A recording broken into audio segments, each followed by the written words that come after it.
Hey there, welcome to the show. It's Sunday, November 19th. It is the week before Thanksgiving, and boy, what a week it's been. I've been out in Anaheim, California this past week at the National Association of Realtors convention at the convention center in Anaheim, which is just outside of Disneyland, or Disneyland. That's Disney World is Orlando, Disneyland. And I saw a lot of ears out there, but I was really mostly focused on the market statistics that come from this convention. And, we're just going to zip right past the daily market hot sheet. Of course, it's available at DesMoinesMarketValues.com every week here. So let's jump right into the show. It's a pretty good show, and it's pretty packed with information in it. So this is what I do to prepare for these meetings. I am always the first in line. I try to be the very first person in line to get front row seating at the National Association of Realtors economic forecast, the housing and economic forecast. And by gosh, I did it again this year. And as always, Dr. Lawrence Yoon, Chief Economist from National Association of Realtors, took the stage and really gave us a good message, I believe, this time. His messages sometimes are over optimistic. I would say it's in the past. It's good to be optimistic. I think this meeting, he came across with cautious optimism. And I'm going to show you why today. So let's jump right in. The first thing he talked about at convention this year was how the mortgage rate, 30-year mortgage rate and the Fed funds rate have likely peaked. And we've kind of seen that here the last couple of weeks as far as mortgage rates. That's the red line right here. We've seen that the 30-year mortgage rate, fixed rate mortgage, has actually peaked a little bit, and it's actually coming down. He's going to make some predictions here later in the show that I'm going to share with you. It sounds as though the Federal Reserve is maybe done making rate hikes on the Federal Reserve rate. And in fact, NAR and other entities like the National Association of Home Builders and the mortgage brokers out there are all calling for him, or for the Fed to begin to lower rates. And we'll start to see that hopefully maybe the first quarter of next year, if not sooner. But let's just hope that that's the direction we head, because that would be a good sign. So what he did was he took this 30-year mortgage rate, this 30-year fixed rate mortgage from Freddie Mac, and this is the one that I follow as well. Every Thursday I pick up the national average mortgage rate, and currently as of September, this is older data from his report here. So as of September, the rate was close to 8%. Now we've come down quite a bit here in the last couple of weeks, but if you compare that to national home inventory levels on the national side, you can kind of see the far right side over here of the graphic, that inventory, where it normally comes up and goes down, this year it's been kind of on a steady, slow growth stage there. And I've talked about this in the past, where it's been said that home inventory levels follow the mortgage interest rate, and that's kind of what's happening this year, I think. And so this is what we're seeing here. Inventory levels are somewhat on the rise over last year. And what I thought I would do is overlay the same graphic, but overlay the Des Moines market levels. So you can see here in the lighter blue, we're actually seeing a little more robust inventory growth than we are nationally. I'll go back to that previous slide there. You can see where it's not quite as pronounced going upwards, where ours is going upwards here. So I thought that was a good comparison. The Des Moines and Central Iowa real estate market are always kind of a little different compared to some of the national sites. And of course, the national stuff is sometimes dragged down by what's happening in some of the more active states, or the states that kind of go up and down a lot more. We're more steady. Dr. Yoon was talking about existing home sales pre-COVID versus post-COVID. And what I understand this is, I produced this 30-day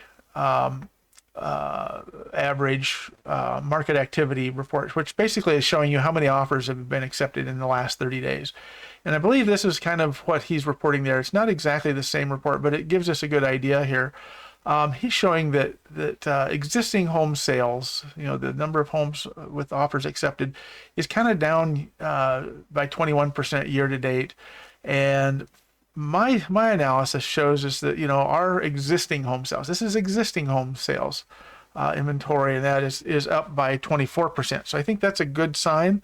Inventory levels for and then that sales rate for new construction, this is newly constructed homes, is down 7% for the local market here at DMAR, but still on the rise nationally, which we're seeing a lot of national, a lot of the states around the country are actually increasing in the new construction, where our inventory, we've kind of seen our new construction inventory kind of peak a little bit, and sales are just down just a little bit this past year. So just between the two, we're going to contradict NAR in this particular graphic. They say we're up 5% in new construction nationally, and we're down 7% here in the Des Moines market. And that's probably an accurate statement there. So as far as national median list price of homes, they're currently right now nationally right around that $398,000 price point for all home sales.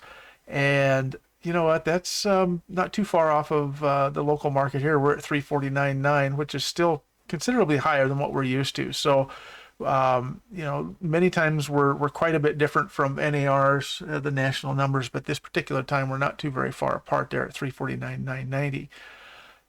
Annual existing home sales are seeing about an 18% decline year over year. This is the unit sales. So, and actually it was 17% in 2021 over 2020, and then this year about 18% nationally, down from 2021 to 2023. At the DMAR local level, we're similar to that, I would say, at least in 2023. In 2022, we were only down 11.5%. So it was a little bit slower for us to slow down. We were still a pretty good pace through 2022. But most of this year, we're almost spot on with NAR's decline in existing home sales. We're down about 17.3% versus 18%. So that's always kind of a good marker there to see if we're bucking the trend. And right now we're kind of side by side with them. Dr. Yoon spent a lot of time talking about the economy, and this is going to be kind of an important part of the show this week. He did state that it's being reported out there that the economy is strengthening. He says it's a strong economy. GDP growth is at 4.9%, which is a decent clip of GDP growth, actually. You get around that 5% number, that's a pretty good rate. But it comes with some cautions, and it depends on who's telling the story and how much of the story you're really looking at. Because at 4.9%, he explained that the most of this growth is coming from consumer spending. So, the general public is out there spending money. We're spending more and more money, and therefore it's causing stores to add more inventory. So goods inventory is on the rise as well. And so these two categories here are on the rise. Where you don't see a big change in GDP growth is business investments and business growth or housing.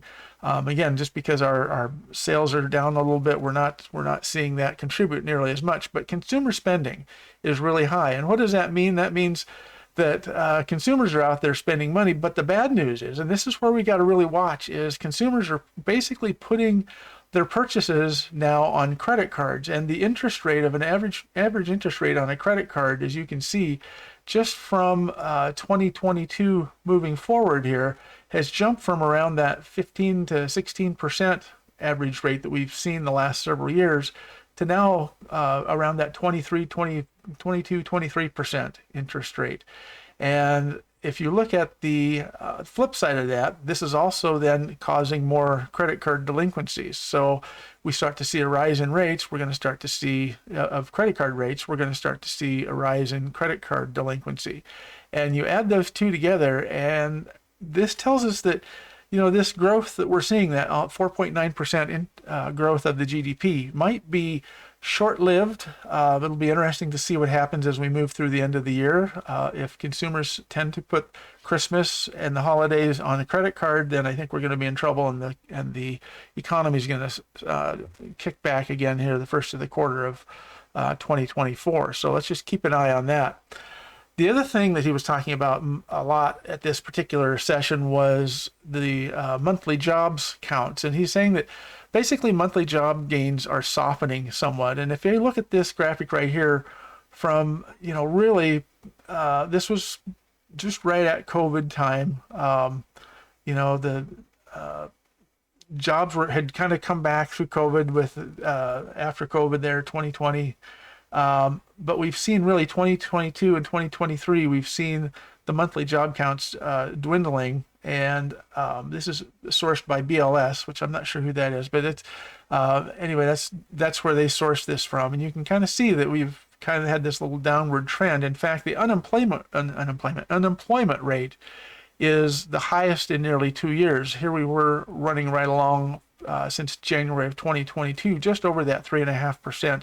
Bubbling up and down and below that 3.5%, but this past 6 months here, we've started to see that unemployment rate tick back upwards, and it's actually on the last time it was checked, it was even up higher there, so it's approaching 4%, and that's not good. We want to see this unemployment rate down around that under 3.5%, closer to 3 or under even 3% if possible. So we're currently at the highest rate in nearly 2 years.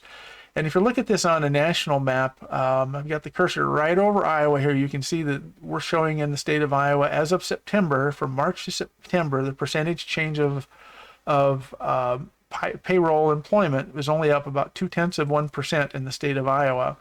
And nationally, the darker the states are, that's the higher percentage. So Idaho has done something where they've gotten a lot of jobs and they're employing a lot of people. You get up here in North Dakota, into New York, and then down here Louisiana, you're seeing a lot of struggling areas here. I believe that's West Virginia there at less than 0.3%. God, I hope that's right. My geography on the spot.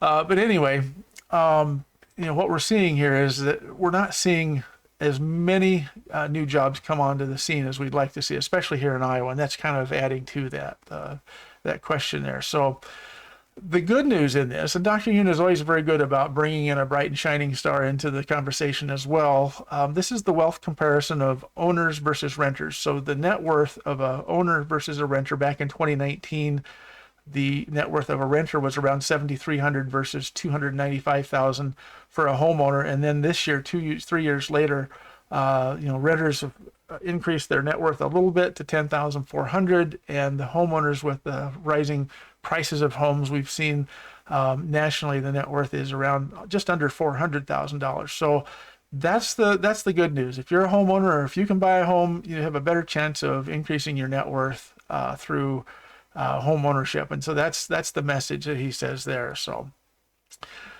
the forecast moving forward toward the end of this year and into 2024 and maybe even beyond. He came on the stage, and before we get into this forecast, this is kind of funny. One of the chairs for this committee at NAR came on stage and gave Dr. Yoon this plaque, or this framed poster of a quote that he made back in May, and he was talking about marriages and divorces, and he was saying back in May, and this is all tongue in cheek, keep in mind. He said that 2 million people, some say this is a good prediction for home sales. Divorces for data for 2022, it'll be lower. And he says, why? He says, because you may hate your spouse, but you realize you love your 3% mortgage rate. And that got a great laugh. Of course, it was very tongue in cheek, and he was presented with that. And it was just kind of funny. But I think the days of maybe some of us hanging on to that 3% rate just because it's a 3% rate might be falling off here. So, and here's how he explained that. First of all, mortgage rates are going to begin to fall. They're currently already right now under 7%. I think at most of the local institutions here in the state, or at least in central Iowa.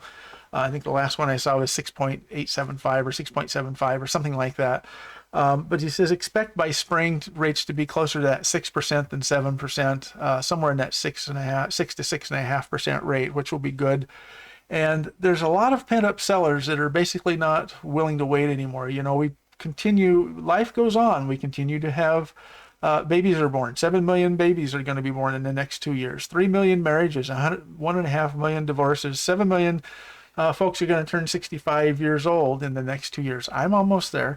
4 million folks are going to die, and then another 4 million are going to get net new jobs, and of course, many job switches. So the message here is that in the next 2 years, life does go on, and we have a lot of sellers that have been sitting there on the sideline just waiting, and I think that they're going to finally say, it's finally time to take advantage of this before home values really start to drop. And as far as the number of home sales, you can see here, this is the graphic. The pink part is existing home sales, and the blue part is the new home sales, and you add the two together, and this is the number of home sales predicted for 2023, forecasted through just through the end of this year. Just under 5 million homes predicted to be sold near the end of this year. And just to give you an idea, DMAR is actually up 12%. This is actually showing a decrease, down from last year, but the number of homes I think predicted for next year, that should say down 12%, not up 12%, down 12% year to date. We're going to see probably, I think he's right, I think we're going to see an increase next year. So you caught my first typo here. This should say down 12%. So some of the challenges that's going to come in the next year is predominantly going to come from the first-time home buyer arena. And of course, finding homes in a low inventory market is always going to be tough, but I think that first-time home buyers are going to be the hardest ones to find that because, with the different types of financing, if they're going in for low down payment or government-based loans, that's going to be tough in a low inventory market that we're still going to be in. 38% of first-time home buyers have trouble saving for their down payment and understanding the loan process. So our part of the home purchase process is going to be needed much more than ever before here, I think, as we move into the new year with continued low inventory, and especially if we get a lot of those pent-up sellers that are sitting on the sidelines jumping in the market. That's just going to make it even harder for first-time home buyers. He also did have an interesting statistic here about down payments from first-time home buyers. And, it's natural to think that first-time home buyers always have less than 5% down. But frankly, nationally, less than 40% of first-time home buyers are actually putting less than 5% down. The majority of home buyers that are first-time home buyers are putting at least 6% or more down, with 26% of them putting 20% down. Now, you don't have to put that down, but I think that what we're seeing with that type of market, I think home buyers are getting a little, smarter about where they, or a little creative, I should say, a little more creative about where they're finding the down payment. Maybe it's from, getting a down payment gift from a relative, or maybe they are tapping into future retirement funds if there's a way of doing that without sustaining a penalty. I know that some investments will allow you to do that. So the more you can put down, probably the better chance first-time home buyers are going to have as we move into this new market in 2024. So anyway, that's the show. Boy, that was a lot. He talked about a lot of other stuff too, but I think that, the general outlook for the market for 2024 is going to be lower mortgage interest rates, more home buyers coming on the market, and more homes coming on the market as well. So if that's the case, buckle your seats, because it's going to be a fun ride in 2024. And with that, I'll see you all again next week. Be sure and subscribe to my channel, and you'll get this show every week, as you always do, but you can always find the graphics and the video links at DesMoinesMarketValues.com. With that, thanks again, and we'll talk to you all again next week.